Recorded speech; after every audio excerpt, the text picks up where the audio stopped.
Seo, lumabas na po ang desisyon sa impeachment. Ayon sa Constitutional Court, na duminig sa impeachment case, walang batay ng mga akusasyon laban sa presidente. Ayon sa korte, mahina at malisyoso patay ng kaso at taliwas sa kapitan ng presidente sa mga Yeah! Mabuhay ang presidente! Mabuhay ang Ang hustisya! galing-galing talaga ni Maureen Edward!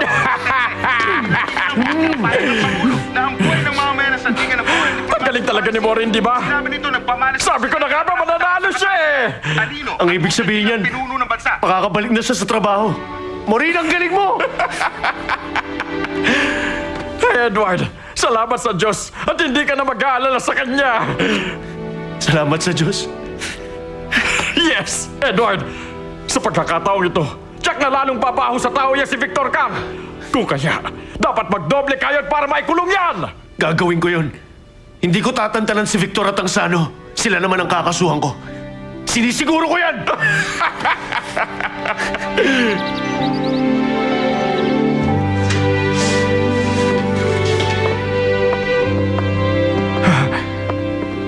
Ilang buwan ko rin itong hindi nakita. Ngayon nakabalik na si Madam. Parang ang pakiramdam ko, tulad ng unang araw natin.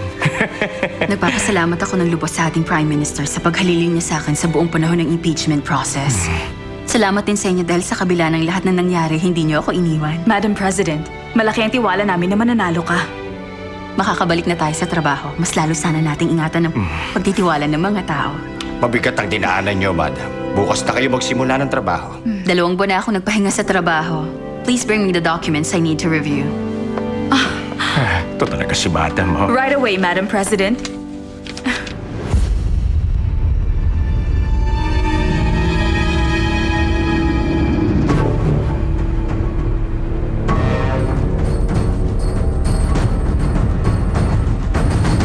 Ngayong natalo tayo sa impeachment, lalo tayong bumaho sa mga tao. Ibang klase.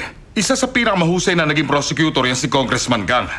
Ba't niya pinayagan na isang mahinang kaso at kinumbisipan niya tayong lahat na suportahan yun? Pinagkatiwalaan natin siya tapos sa huli pala, ilalagay niya lang tayo lahat sa isang malaking alanganin. Hindi ito panahon para magsisihan. Dapat umisip tayo ng ibang paraan para malagpasan natin to. Hindi magtatagal, nandiyan na naman ang eleksyon. Tiyak na may malaking epekto sa atin na nangyari. Ano nang gagawin natin ngayon? Alam mo, madali lang yon. Sa mga ganitong sitwasyon naman, ang kailangan mo lang humanap ng scapegoat.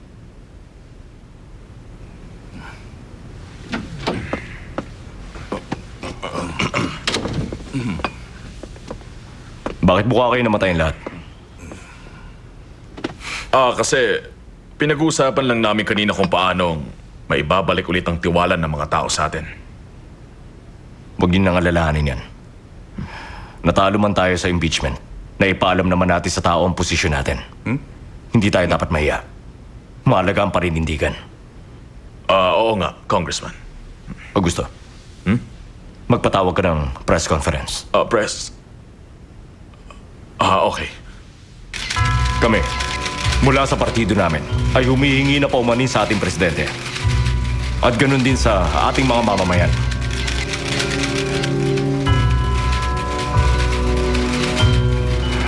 Tinatanggap namin ang naging desisyon ng ating Constitutional Court hinggil sa impeachment case. Bagamat may tatala ang kamalian namin ito sa ating kasaysayan, ang mahalaga ay muling na ipakita na sa isang lipunang may demokrasya, walang sino man na nasa pamahalaan ang nangingibabaw sa batas. Ipinapangako namin na higit naming paghuhusayin ang pagtupad sa aming mga tungkulin at itatama ang mga mali at mananatiling kabalikat ang mga mamamayan sa pagbabantay natin sa ating pamahalaan. Ngayong tapos na ang impeachment at nalinis na rin ang iyong pangalan, mas lalong lumakas ang tiwala ng tao sa ating demokrasya. Binabati kita. Hinahangad ko na mas lalo pang tumibay ang iyong panunungkulan. Ang totoo, nag-aalala pa rin ako na hindi ko magagampanan ng tungkulin ko dahil hati ang gobyerno at minority kami sa National Assembly. Kung hindi magbabago ng kaisipan ng ating mga opisyal, hindi malayang maulit ang mga pagkakamaling tulad nito. Gusto ko sanang hingin ang opinyon nyo kung paano nyo nakikitang dapat solusyonan ng ganitong problema sa pamahalaan. Tanungin mo yung sarili kung anong tipo ng presidente ka. Ikaw ba ang mabuting presidente na haharapin at pangingibabawa ng maraming problema? O ikaw ba ang matalinong presidente? Naiiwasang mailagay ang kanyang sarili sa maraming problema. Nakaligtas man si Maureen. Sigurado na dungisan na rin ang pangalan niya. Ayusin niyo na kagad yung budget bill at isa lang na kagad sa Kongreso. Malakas pa ang negatibong impresyon sa atin ngayon, Congressman. Hindi ba? Mas mabuti magpalamig muna tayo. Kung tatahimik tayo, mawawala ng tiwala ang mga miyembro natin. Pero baka umpisa pa lang tuligsay na tayo ng tao sa hakbang natin sa budget na yan. Tutukan yung mga tao niyo sa partido. Tiyakin yung hindi sila mawawala.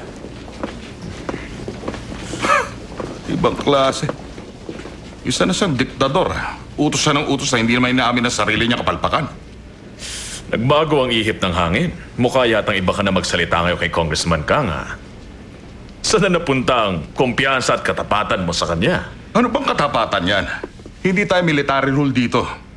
Nagbabago-bago ang nakaupo sa itaas depende sa kung sino magaling maglaro ng kanyang mga baraha.